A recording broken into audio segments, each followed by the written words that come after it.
What is going on, everybody? This is Master Signified Bodies, and I have a special video for you all. So, we will continue with the Lacan series, and definitely going to go through all the seminars one by one. But this is going to be a series of special videos. Now, with this one, as you see, we are going over ideology. All right?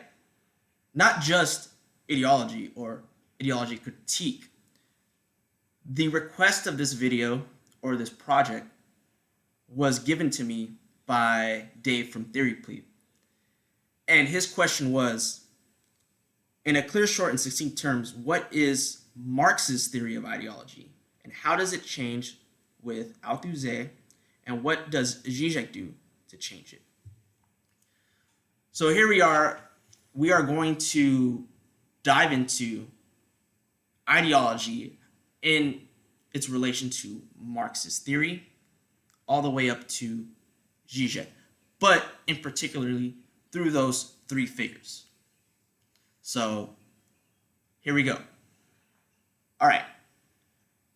To keep it short and dry, before Marx, ideology was associated as the science of ideas or with liberalism. Now, Todd Mcgowan, the Hegelian philosopher, has made a video on ideology, and I don't want to copy over what he said. However, I will reference him, and I will drop a link down below to his video on ideology, which is very helpful, and it helped me out. But the term ideology started around the time of the French Revolution by a French aristocrat named Antoine de Tracy. Not only does Todd Mcgowan talk about this, but this is also referenced in the essay on ideology by Louis Althusser. Ideology was associated with liberalism in the fact that having the right ideas will help create the political change necessary, and that the failures of the French Revolution and the rise of the Reign of Terror were because they all had the wrong ideas. We could associate this with the whole Enlightenment period, which humans were rational. They had self-interest or just moral agency to come to the right conclusions through logic and reason, and overall aiming towards enlightenment and freedom, political freedom, sovereignty, etc. Now, Marx and Engels adopt this notion of ideology, and I want to make this clear. Marx did not have a theory of ideology explicitly. He implicitly had one according to Althusser, or at least left the blueprints for them. What this means is that, yes, he does mention the term ideology. However, he, in a sense, is still using it in the realm of ideas. And he does this in the German ideology. Now, for Marx and Engels, ideas are secondary. And it's the fact that during the time of German philosophy, German idealism, ideas were the focus. They were the focal point of entire philosophy. The idea of freedom, of truth, maybe the idea of moral truths, of the good. All of idealism stemming from Kant to Fichte, Schelling, Hegel, Hölderlin, Goethe, the entire tradition. Now, yes, I said Hegel, and even though many consider him an idealism because he is focused with abstract notions of truth, substance, subjectivity, Zizek will have something different to say in his work about Hegel being more of a materialist than an idealist, because we could say that Zizek's project is a return to Hegel through the conduits of Lacan and Marx.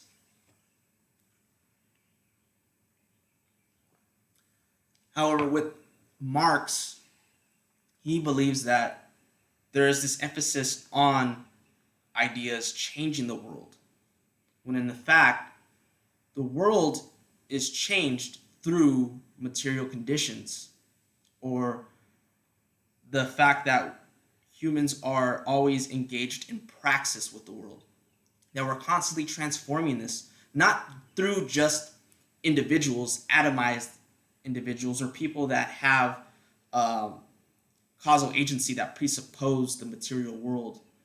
It is the fact that there is always human intercourse, which is situated in a historical effort, a historical transition, and it's different, what he would call modes of production. Now, in the German ideology, he says that men make their history through their material needs, and this is paraphrased, that as we work on the world and change it, we also change ourselves. That there is, in a sense, this correspondence. And he does this out of his overall inspiration and also deep criticisms of Ludwig von Feuerbach. That Ludwig von Feuerbach believed that, we were material beings, and that rather than contemplation or thinking being this activity abstraction, was something of a sensuous experience. However, the criticism is that while Ludwig von Feuerbach was critical of religious ideas, his criticism of Christianity and of German philosophy at the time was still situated in that mode of thinking, because he only made contemplation and thinking a sensuous activity of man, and rather than praxis and overall social relations, which are guided through history, guided through this process. Now, with this is the false consciousness of ideas taking primacy. But Marx says that we have to switch our ideas to material relations, matter not as abstract mechanistic materialism, but matter and materialism as things that are always going through process and change. Yet, there's still no theory of ideology in the sense that we're going to get into later. It's still in the realm of ideas. It's like, instead of switching our ideas to the fact that ideas take precedence, it's the idea that materialism takes precedence, and we need to understand how men are constantly changing. Just the overall societal formation is always changing through these material conditions, through these social relations, in whatever mode of production it is. Yet, to him, he just believes that false consciousness is the primacy of ideas based upon who the dominant class is. That this is going to be the ruling class. That there are ideas that come out. It's not to say that for him ideas are just out the window. They do have a purpose, and they have an effect in the world. However, the realm of ideas, or just the fact that ideas have this primacy and this causal agency, he's just not down with. And the ideas that form through the current of science, the current of philosophy, are to him dictated by the bourgeois, the academics of the ruling class. And these ideas or presuppositions begin to take their effect on the working class, and thus they develop false consciousness. And this is just at least my interpretation and how we could complete these blueprints together that Louis Althusser states. In the economic manuscripts, you don't really see ideology, you see alienation. Alienation due to estranged labor, the fact that now your labor power is externalized and divorced from you to create commodities for the capitalist, and in exchange you get a wage. You own nothing. You don't own the product of your labor. It's divorced from you. Your labor time, your labor power, your overall vitality as his original concept of species being is that it's a part of your essence, which is species being, but due to capitalism, it creates a new alienation in which now you are a worker and you work for production's sake and you get this wage in return rather than seeing the full benefits of your labor. And to Althusser, there's still this concept of essence. And this is the grappling point that Marx was dealing with German philosophy, and he slowly branches out from this. Yet in Capital, you see terms like the fetishism of commodity. And this will be important later. But it's something like this which the blueprints of ideology, or what we could call a concept of ideology, start to ripen. And what does that mean? Well, if we take a look at Althusser, who we could call the godfather of the theory of ideology, to actually make a structured concept out of it, Marx, he believes that Marx was the overall influence of all human sciences and of the science of history because of the critique of presuppositions. And one of these presuppositions, which is, again, a tie-in with ideology in the sense of ideas, are like Homo economicus, the economic animal. That it is the fact that it is due to the economic animal who is rational, who has causal agency, who presupposes the material relationships and has free will and does things out of free choice, free will, and rationality, that things begin to change. And we only do things out of rationality. Marx critiqued this, or at least he has a lot of commentary in the economic manuscripts, commentary of Adam Smith, Richard Ricardo, and John Stuart Mill. But it's not like a necessary critique. It's the fact like, okay, if we accept a lot of these claims about political economy, we still have to question the fact of Homo economicus and what justifies this as a given, or the fact that he says that we accept private property as a given or a fact, but we never question the basis in which private property can be such a thing as a category. So this is where like Althusser says, all right, Marx is getting at something. So going back to Althusser, in the beginning of Ideology and Ideological State Apparatuses, he credits Marx for being overall the influence of all social sciences and human sciences. That instead of using the term society, he uses social formation. For a social formation, it is constituted by what's called forces of production. The forces of production is a unity of the productive forces and the relationships of production, which create overall mode of production. Now, to dumb that down, because it kind of sounds a little confusing, it's a relationship between whatever mode of production we're using. Feudalism used to be that back in the day, and then now, during the time of Marx, it's industrial capitalism, and then now we have late stage capitalism. And there are relationships that create from these material structures. This would be the base. And then you have in this other instance the superstructure.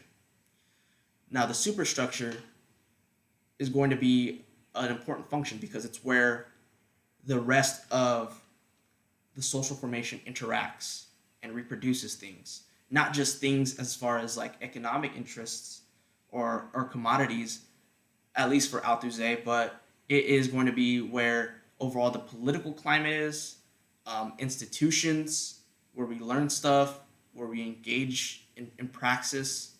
It's the overall society, which is grounded upon the mode of production, which is capitalism, or the base.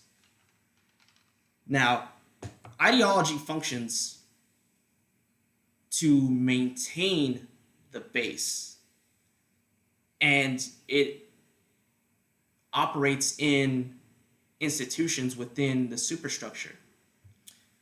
Louis Althusser says that ideology will function through what's called ideological state apparatuses. We have the school and the church, the media, all these different institutions which regurgitate, and they don't ever put into question the mode of production we live in. They take it as given, they reproduce it, they act as it's a normal way of life, and they institute that into our consciousness so that we continuously develop false consciousness. Not outside, but alongside with ideological state apparatuses, we have repressive state apparatuses, and you can see this as far as in Marxist literature goes, State and Revolution. These are the apparatuses of the state, like armed bodies of men, the prisons, the military, the police, all these which say, like, thou shalt, that give a repressive imperative, that maintain the order, that protect the private property of the status quo. But before ideology became something of a concept in Marxist theory from Althusser, all there was just this notion like, oh, there's just this repressive apparatus and the working class needs to get together. But it's the fact that they're not getting together, and the fact that things like fascism are growing, especially around the time of World War II, and even after World War II, the fact that still now there's this battle of ideologies of capitalism, neoliberalism, or capitalism, liberalism, and then USSR and the Stalinism. But why is it that the masses, they're not coming together? Well, ideology. It's not just that you are repressed and you're coerced through the state, through these functions, and through coercive labor for a wage, but ideology maintains that. In the essay of Ideology, Althusser says that ideology has no history or no time. These are these metaphysical presuppositions that we cling to, that are given to us, or as he would say, interpolated, and I'll get to that later, that we become subjects under ideology and we take this as our own. Interpolation is the fact that we're thrown in to ideology in this situation and we become subjects under ideology. What this means is that, and he uses the examples like, you're walking down the street and then you see a cop that says, "Hey, you," but he's not looking at you, he's looking at somebody behind you. But you get this feeling that, oh crap, I did something wrong. This is an example of interpolation. And this is to say that it's that once you're put into this situation by the cop, by the law, that you become interpolated as subject under the law. If you're in school and you're told you only speak to raise your hand, I'm the teacher and you're the student, this command interpolates you under the subject as student. Or when you're at home, the family institution, which also acts as an ideological state apparatus, you are subject as son or daughter under the strict guides of the parents. And then when you go into the workforce, the same thing. It's overall the fact is that you're always in this position of being subject under some ideological institution. And another aspect to ideology is that there is this imaginary representation of the way we see the world, the social world, through ideology, and then the real world. The real world being this, the material conditions that they are. What he's trying to get at is that, and he's using Lacanian terms. He was inspired by Lacan. He worked with Lacan, and he did have an interest in psychoanalysis. But we will soon see why Zizek adds some nuance to this. He says that the imaginary relationship between reality and real being material conditions is the fact that ideology has this imaginary representation on us, and we only see things through ideology, and they blind the fact that the material conditions create this, that these material conditions are capitalism, the relationship of exchange, the relationship of this, or asymmetrical relationship between the capitalist class, the ruling class, and the proletariat. That these are hidden because of this imaginary representation of ideology. This is going to completely diverge in the works of Slavoj Zizek. Slavoj Zizek is a Lacanian and also an Hegelian. What Louis Althusser was doing was creating a structuralist understanding of ideology and how it functions. It always functions through some type of institution, and we're always in, the social discourse. We're always in capitalism, but thinks that the ideology hides this outside, this real aspect of material conditions. And there's this ideological reality, and then there's just the real material conditions as they are and as they're transforming, and we're just blinded by ideology. We're interpolated by ideology, so we can't see that. This is the false consciousness. So Zizek says no. We are thrown into ideology as soon as we are born. We could see this as the Bermudian knot from Lacan, the imaginary, the symbolic, and the real. That the imaginary is the formation of the ego through the mirror stage. The symbolic is the law, the superego. It's the language that we're interpolated to. I've said before that as soon as you know one word, you're already in the symbolic. When a baby uses one word, even if they're not speaking, they're not using speech or using that word correctly, it's the fact that now that word is in the register, that they already have the network of signification already in referential form. They just haven't had the ability to use speech to create discourse. And then you have the real. But the real is not this, the material conditions as they are, and we're just blinded by ideology. No, the material, or the real, is just this overall incoherency of reality. It's this, I guess you could say, a radical negativity. Consciousness is that radical negativity, but this void, which is a traumatic negation, is dialectically determined by the structures of consciousness, I guess, towards Zizek.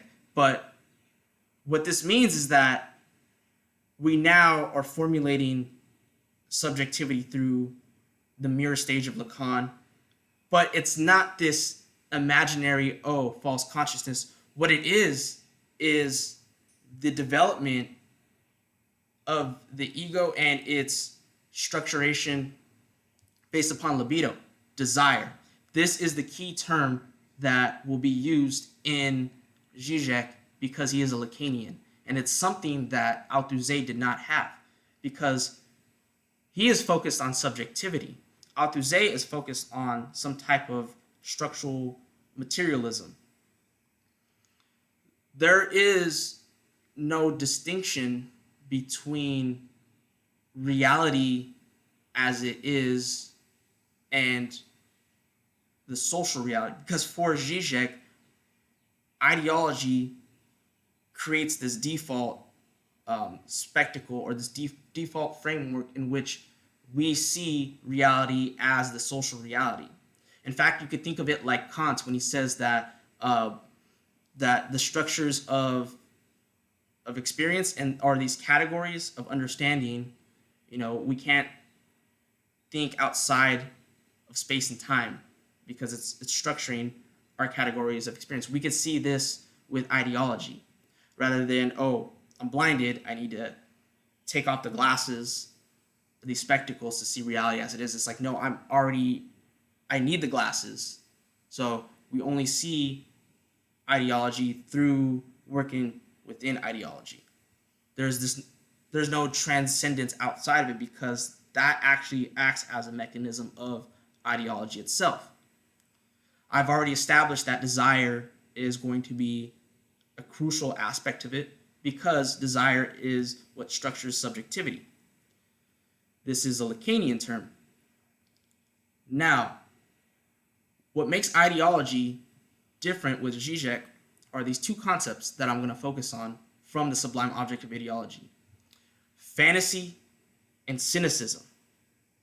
Fantasy is the scene in which the ego watches itself. It develops its narrative, and it teaches itself how to desire. And it's through this desire is structured like a language. The unconscious is structured like a language. So desire is going to form by the fantasy. In the beginning of the first chapter of Marx Created the Symptom, we see this parallel of Freud's interpretation of dreams, the development of the dream and its structures, and commodity fetishism. That prior economists would try to see some value intrinsically within a commodity, or something that transcended the commodity itself, that constituted the value of the commodity or the importance of the commodity. Same way as that in dreams, people try to find this eternal truth, this internal kernel of what the dream represents. But that is merely the illusory function of the dream, of the commodity. And it hides the fact that there are the truth is really in the structural mechanisms, in the form itself, and not in the content. And so because of this is what gives, because we interpret it the prior way and trying to find some kernel, this is how commodity fetishism acts. This is really how ideology acts in capitalism. So, in a sense, Marx laid the blueprints for ideology. Not only that, for, in a sense, a framework of subjectivity, but he never talked about subjectivity as a concept, or used the term subjectivity or subject.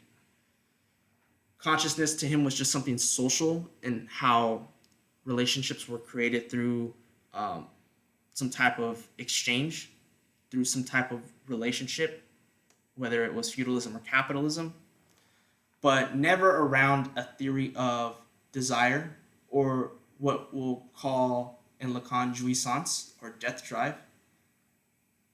This is something that is radically different and nuanced to Zizek. Fantasy is what allows ideology to not only flourish, but to check itself from, being disrupted. Commodities now become more hyper-real in late-stage capitalism, and now it aligns with the ego, the individualism, that instead of this, you shall not do, this repressive mechanism, it's rather the law of enjoyment, saying you must fulfill your duty, you must enjoy, be the best you could be, do all you can, it's your life, centering around not only should I be a productive citizen, but I ought to enjoy it. I ought to fulfill my essence or find my true self. That there is this something, a part of me that I cannot find, but all these commandments, all these signifiers are now situating me to desire it and to bring out this whatever power, whatever you want to use. Like that there must be this true self that I need to find. And that's the commodification of the ego and how fantasy operates through that. I could go on and all day about this, but I would then be forgetting the important half, and that's cynicism. Cynicism acts as a distance from the fantasy, from the ideological mechanism of fantasy. And we could say that as far as in American consumerism, the fantasy is, one day you'll be a billionaire. One day, if you work hard enough, you'll get rich, and do what you want. If you do what you love, you'll never have to work in a day in your life, and you'll be able to, not worry about money because you're doing what you love, and you fulfilled your dreams and your passions. And you see this everywhere, from advertisements to TV to movies to etc. Like, it is everywhere. Always focusing on the individual. Always focusing on it's your goal. It's your passion. But yet, you also see on the news a bunch of chaos and turmoil going around, whether it's with like things like police brutality, something wrong in the political legal mechanisms, corruption, the fragility of the two-party system. And people are aware of that. But this is something that Zizek will call practical solipsism, that no matter how bad the system is, we always act like we're outside of it, that we are predetermined and we presuppose the rest of the world, the rest of the system. And our cynicism to say, like, America's a freaking joke, or, criticizing money, like I can't believe I have to work 9 to 5. Why can't we just go back to the bartering days? This going back to, which is also kind of a fantasy, but the tone and mentality and perception of a cynical attitude is what distances the fact that, I'm caught up in my own fantasy. And I mentioned money, and that's something that also acts as a commodity fetishism, but there's a fantasy to it. That is something that has this power, this kernel of value or truth, but yet it's just a piece of paper. And people will say that, but then fetishistically disavow it, because that's part of the cynicism. It's like, money's just a paper object, but at the end of the day, like, when I realize I'm out of milk and I need to go get milk from the grocery store, now this money has value, and I have to affirm its value and its existence as something of eternal transcendental truth. And I will fight somebody if they try to take this money away from me. This is literally reifying and identifying with ideology. And it's the fact that cynicism acts as this distancing to not only just affirm ideology, but to affirm like we're this identity or ego that's somehow divorced from all this, and that we are living our own lives and we're not in ideology. We're not even worried about that. We think of ideology, in layman's terms, people would think of it as just, political beliefs or religious beliefs. It's like, oh, I'm not really into religious ideology. I just believe like maybe that there is some type of higher power and it has power over me, and that's not up for me to decide. I'll just live agnostically. Or like red and blue, it's all the same, they're all just corrupt. But then they'll reify the system come election day and actually start talking about what president they think will change everything, and get into this masturbatory exercise of arguing their political opinions. But they said that they were apolitical. So there is how the cynicism really acts. And Zizek is really smart about this, because he's showing that it's not a matter of choice. It's a matter of desire and this libidinal investment, and how our libido or our desire is centered and it's made up by ideology, because now capitalist ideology commodifies our default reality. Because in psychoanalysis, we're thrown in to like the real. The real is just going to be this like pretty much incoherent reality. But yet, as we have this mirror stage, and this is in the early works of Lacan, it's still along the lines of the imaginary, but the mirror stage is the development of the fractal image, this misrecognition of ourselves. And there's the primary narcissism that goes along with it, in which now we have a relationship between myself and the mother or the mother function, or somebody who is able to immediately satisfy my libido drives, like these raw drives, the mouth drive, just hungry, and then the anal drive that, like I'm still a baby, I don't know how to be potty trained yet, so they wipe my ass, or they change my diapers.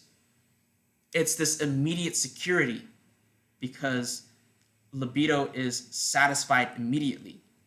Or I'm crying in the middle of the night, so now this warmth and affection is soothing me. But then as soon as language comes in, the symbolic, then there is this secondary narcissism, and it is a separation and alienation at the same time. The separating from this immediate libido drive into what the symbolic law asks for me.